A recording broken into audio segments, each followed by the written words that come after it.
الحمدللہ وحدہ والصلاة والسلام علی من لا نبی بعدہ اما بعد۔ سامعین کرام، وہ شخص جس کا ارادہ حج کرنے کا ہو تو میقات پر پہنچنے کے بعد اس کے لیے مستحب اور بہتر ہے کہ وہ غسل کر لے، اور غسل کرنے کے بعد سلے ہوئے کپڑے اتار دے، اور نیت کرنے سے پہلے چاہے تو بدن میں خوشبو لگا لے۔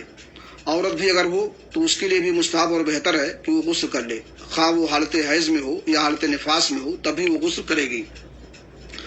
اور عورت کے لیے کوئی مخصوص لباس نہیں ہے احرام کا، کسی بھی کپڑے میں وہ نیت کر سکتی ہے، البتہ اس بات کا خیال رکھنا چاہیے کہ لباس سادہ ہو، جاذب نظر نہ ہو۔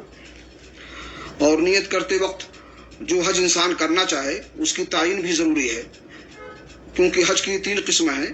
نمبر 1 حج تمتع، اور اس سے مراد حج کے مہینوں میں عمرے کا احرام باندھنا یا عمرہ کی نیت کرنا، مکہ میں داخل ہونا، پھر عمرہ کر کے احرام اتار دینا، اور پھر غیر محرم ہی رہنا حتیٰ کہ ایام حج میں حج کرنا۔ اور اس حج میں قربانی لازمی اور ضروری ہے۔ اگر کوئی شخص قربانی نہ کر سکتا ہو تو وہ 10 روزہ رکھے گا 3 ایام حج میں، اور 7 جو ہے گھر واپس آنے کے بعد۔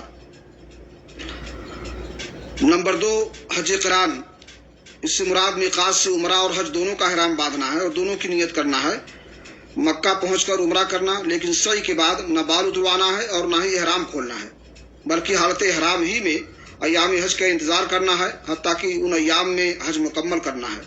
حج قران کرنے والے پر بھی قربانی واجب اور ضروری ہے۔ جو قربانی کی طاقت نہ رکھتا ہو وہ 10 روزے رکھے گا 3 ایام حج میں اور 7 بعد میں۔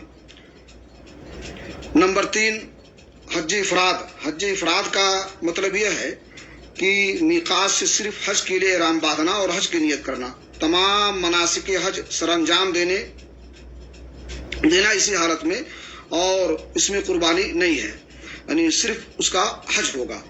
تینوں اقسام میں سے اور تینوں حجوں میں سے کوئی بھی حج انسان کر سکتا ہے، لیکن اس میں افضل اور بہتر یہ ہے کہ انسان حج تمتع کرے، پہلے عمرہ کر لے اور اس کے بعد حج کے ایام میں دوبارہ نیت کر کے حج کو ادا کرے۔ وہ اللہ رب العالمین سے دعا ہے کہ اللہ تعالی ہمیں حج کے مسائل سمجھنے کی، ان پر عمل کرنے کی توفیق عطا فرمائے۔ تقبل یا رب العالمین۔